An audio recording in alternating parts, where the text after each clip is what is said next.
Hello दोस्तों, मैं ओम शर्मा आप सभी का स्वागत करता हूं हमारे YouTube channel the Avon study पर। तो आज का टॉपिक बड़ा ही इंपॉर्टेंट टॉपिक है, वो भी किससे, वक्फ बोर्ड से संबंधित, जो इस समय पार्लियामेंट के अंदर रखा गया है, यानी लोकसभा के अंदर रखा गया और इसका बड़े स्तर पर विरोध भी हुआ है। इसकी सारी अपडेट बताएंगे एक एक करके। तो सबसे पहले ये हमारा टेलीग्राम, ये इसका स्कैन कोड, आप इसको स्कैन करके हमारे टेलीग्राम लिंक से जुड़ सकते हो। यदि यहाँ से स्कैन नहीं होता तो वीडियो के डिस्क्रिप्शन में सभी लिंक दिए होते हैं, चाहे टेलीग्राम हो, व्हाट्सअप हो या इंस्टाग्राम हो, आप हमसे कनेक्ट हो सकते हो। तो जैसा कि पता है, लंबे समय से मांग हो रही थी वक्फ बोर्ड बिल को लेकर, तो इस समय लोकसभा के अंदर हमारी सरकार द्वारा इसको पेश किया गया है और इसमें अमेंडमेंट किए गए। लगभग इसमें 44 अमेंडमेंट किए गए, यानी 44 इसमें बहुत बड़े चेंज किए गए हैं। सारे चेंजेस के बारे में बताएंगे आप लोगों को। तो देखा जाए, इस समय जब इसको रखा गया था तो इसका बड़ा स्तर पर विरोध भी किया गया था कांग्रेस पार्टी द्वारा। ना केवल कांग्रेस पार्टी द्वारा, बल्कि उन सभी पार्टी द्वारा जो कांग्रेस के अलायंस है, उन सभी के द्वारा वक्फ बोर्ड एक्ट अमेंडमेंट बिल का विरोध किया गया। और ये विरोध बड़े स्तर पर किया गया सभी पार्टियों द्वारा, जितनी भी विपक्षी पार्टी है।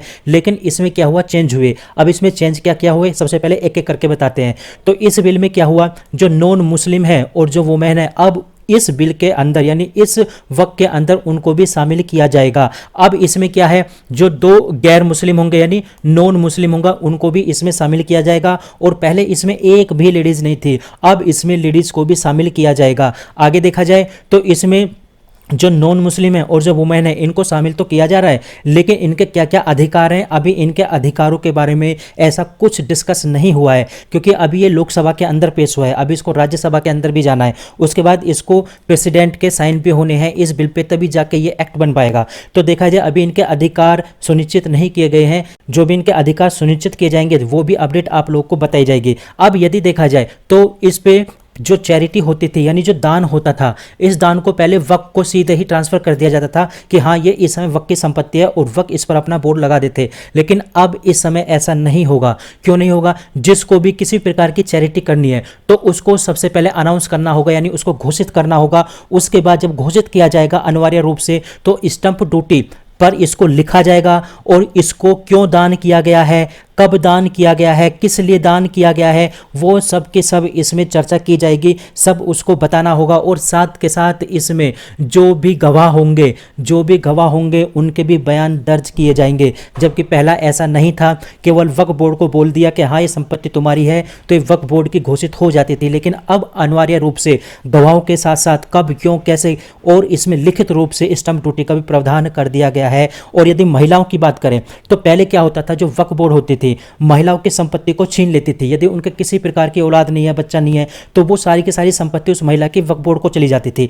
और वो महिला किसी भी प्रकार से इस संपत्ति को ना तो अपने किसी सगे संबंधियों को दे पाती थी, चाहे उसका भतीजा हो, भांजा हो, किसी को नहीं दे सकती थी। लेकिन अब ऐसा नहीं है। अब वो महिला यदि उसके पास बच्चे नहीं हैं तो अपने भतीजे, भांजे या अपने रिश्तेदारों को वो संपत्ति दे सकती है, जबकि इसमें पहला ऐसा नहीं था। इसका मतलब क्या है, अब महिलाओं के अधिकारों की भी वक्फ के अंदर बात की गई है। अब यदि दूसरी बात देखा जाए तो पहले क्या होता, जब भी कोई लैंड होती थी, उस लैंड का सर्वे करने के लिए जो वक्फ कमीशन होता था या वक्फ कमिश्नर होता था, वो वहाँ पर जाता था और उसको सर्वे किया जाता था। और उस सर्वे के बाद बोल देता था कि ये संपत्ति वक्फ की है, तो वक्फ की हो जाती थी। फिर उस संपत्ति को लेकर आप कोर्ट के अंदर नहीं जा सकते थे। लेकिन अब ऐसा नहीं है। अब यदि किसी भी जमीन का या प्रॉपर्टी का उसको सर्वे करना होगा तो इसमें एक कमीशन बनाया जाएगा। अब उस कमीशन के अंदर जो डिस्ट्रिक्ट कलेक्टर होता है उसको भी शामिल किया जाएगा। यानी अब जो मुख्य आधार या मुख्य पावर होगी, अब वो डिस्ट्रिक्ट कलेक्टर के हाथ में होगी। अब डिस्ट्रिक्ट कलेक्टर ही इस चीज को डिसाइड करेगा कि हाँ, ये संपत्ति वक्फ की है या गवर्नमेंट की है। तो अब यहां पर पावर डिस्ट्रिक्ट कलेक्टर के हाथ में दे दी है। दूसरी बात यहां पे ये भी ध्यान रखना, जो सेंटर वक्फ बोर्ड होता था उसमें एक भी हिंदू नहीं था, लेकिन अब क्या है, उसमें 3 हिंदुओं को भी यहां पे शामिल किया जा रहा है, जिसमें क्या होगा, 2 एमपी होंगे लोकसभा से और 1 एमपी होगा राज्यसभा से। इसका मतलब क्या है, अब सेंटर वक्फ बोर्ड के अंदर भी जो नॉन मुस्लिम है उनमें 3 लोगों को शामिल किया गया है, लोकसभा से भी और राज्यसभा से भी। अब उसमें देखा जाए, ये जो अमेंडमेंट बिल हुआ है, बहुत सारे स्तर पर इसको ये बोला जा रहा है कि इसमें अमेंडमेंट नहीं किया जाए, इसको सीधे के सीधे समाप्त कर दिया जाए। क्योंकि इसमें ये बात बोली गई है कि 44 संशोधन होना किसी भी बिल में बहुत बड़ी बात होती है। आप इसका यह अंदाजा लगा सकते हो कि 44 संशोधन होना पूरी तरह से बिल को ही चेंज करना। तो इस आधार पर देखा जाए, जो गवर्नमेंट है, जो मोदी सरकार है, वो इस समय जो पुराना अमेंडमेंट बिल था उसको समाप्त किया जाएगा। अब नया अमेंडमेंट बिल शामिल किया जाएगा, यानी जो वक्फ बोर्ड है उसका नाम भी चेंज हो रहा है यहाँ पर, और वो पूरी तरह से चेंज होकर न्यू फॉर्म में सामने आएगा।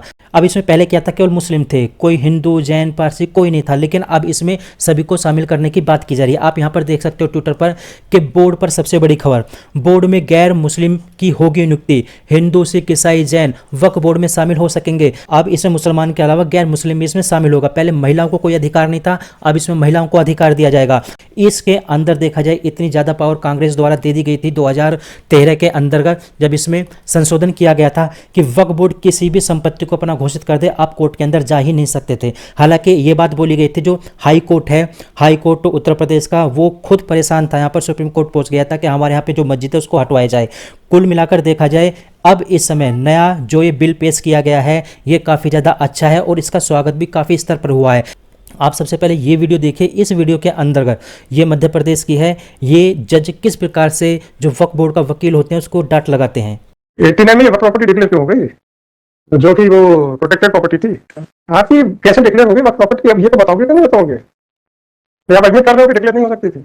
बताओ ना, क्यों क्यों क्यों डिक्लेयर हो सकती थी? has been done in terms of section 5(2) of the South Act. कल को वो जो भी सरकारी दफ्तर को कह देंगे कि वक्फ प्रॉपर्टी तो हो जाएगा।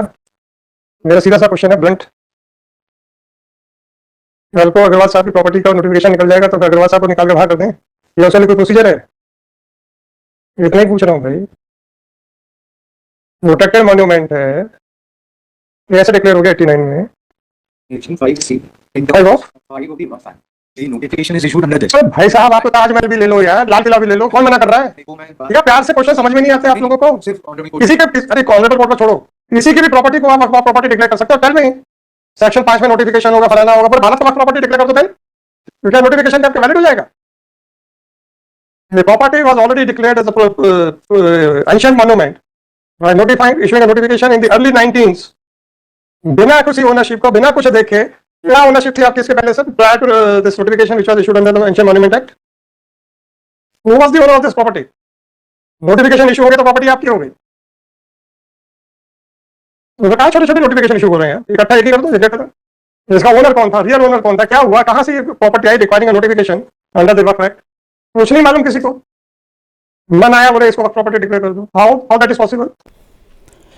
तो आपने ये वीडियो देखी, इस वीडियो में साफ साफ यहाँ पर बोला जा रहा है कि पूरे भारत को ही वक्फ बोर्ड की संपत्ति कर दें। तो देखा जाए जज ने बहुत ही अच्छी यहाँ पर बात की है, जो वकील को काफ़ी ज़्यादा डांट भी लगी है। अब यदि देखा जाए जो वक्फ बोर्ड ने बड़े बड़े स्तर पर, चाहे बड़े बड़े जंगल हो, मंदिर हो, पूरा का पूरा गांव इसने वक्फ बोर्ड प्रॉपर्टी घोषित किया हुआ था, अब वो इस प्रकार का कोई मामला नहीं कर पाएगा, क्योंकि अब यदि किसी प्रॉपर्टी को अपना बनाना है तो एक कमीशन नियुक्त होगा। अब उस कमीशन में डिस्ट्रिक्ट कलेक्टर होगा जो सीधे रिपोर्ट गवर्नमेंट को देगा। अब इस बिल में ऐसी बात बोल दी गई है। अब यदि देखा जाए तो ये मामला कोर्ट के अंदर भी चल रहा है कि इस कानून को पूरी तरह से कैंसिल कर दिया जाए। क्यों कैंसिल कर दिया जाए इस कानून को? क्योंकि पूरे संविधान में वक्फ का कोई जिक्र ही नहीं है और आप धर्म के आधार पर किसी प्रकार का कोई ट्रिब्यूनल नहीं बना सकते। आप खुद देख सकते हो केवल मुस्लिम को ही ये अधिकार दिया गया है ट्रिब्यूनल बनाने का। ना हिंदू के लिए कोई अलग से स्पेशल ट्रिब्यूनल है, ना सिख, ना जैन, ना पारसी, किसी के लिए कोई स्पेशल ट्रिब्यूनल का कोई अधिकार नहीं है। ये अधिकार केवल मुस्लिमों को दिया गया था और इस आधार पर संविधान में ये बात बोली गई है कि धर्म के आधार पर भेदभाव नहीं कर सकते। तो देखा जाए वक्फ का कोई भी नाम नहीं है संविधान के अंदर, इस वजह से ये बात बोली गई है कि इस कानून को समाप्त कर दिया जाए। हालांकि जो वक्फ ट्रिब्यूनल है उसकी पावर को भी काफ़ी ज़्यादा कम किया गया है। तो देखा जाए और जो इसकी अपडेट होंगी आप लोग को बताया जाएगा। फिलहाल हमारी अपडेट यहीं तक थे। आप लोग कैसे लगी जरूर बताना, लाइक सब्सक्राइब करना बिल्कुल मत भूलना। Thank you.